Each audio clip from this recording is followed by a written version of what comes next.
The 2024 China-Africa Summit had several key takeaways with potential benefits and challenges for Africa, particularly poorer communities. Major benefits. 1. Targeted projects. China shifted its approach from large-scale infrastructure projects to 30 targeted initiatives aimed at improving trade links, particularly in agriculture and green energy. This can benefit African farmers by boosting exports of products like vegetables, fruits, and processed goods to China, as seen with Ethiopian coffee and Kenyan tea. 51 source. 3 source. 2. Green energy focus.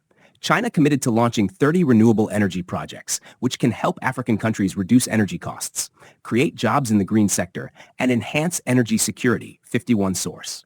This shift is essential as renewable energy could provide affordable solutions for communities in need. 3. Private sector investment.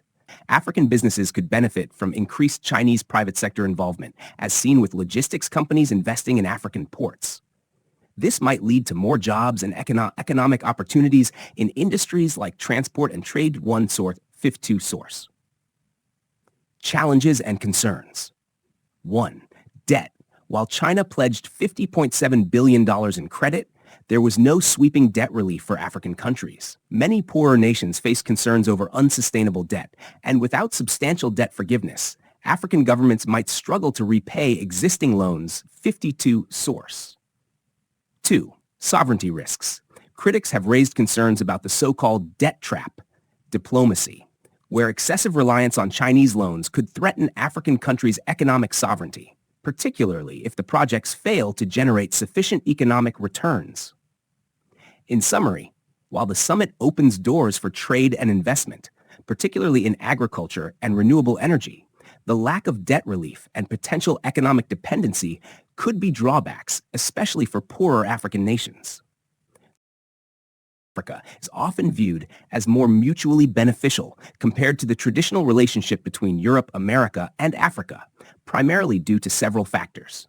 1. Investment and infrastructure. China has invested heavily in infrastructure projects across Africa, such as roads, railways, and ports. These investments are often seen as more directly beneficial to local economies compared to the aid and development projects from Europe and America. 2. Economic partnerships. China's approach tends to emphasize economic partnerships and trade rather than aid.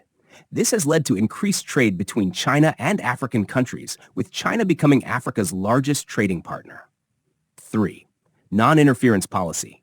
China often follows a policy of non-interference in the internal politics of African countries, which contrasts with the conditionalities and political considerations that can accompany aid from Europe and America.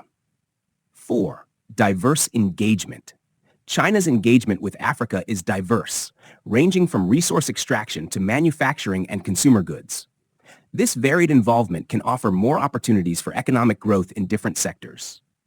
5. China has also increased its cultural and educational exchanges with Africa, providing scholarships and building Confucius Institutes to promote Chinese language and culture. However, it's worth noting that while China's involvement brings many benefits, there are also concerns about debt sustainability, environmental impacts, and the nature of some projects. The relationship is complex and multifaceted, with both positive and challenging aspects. Please like and subscribe.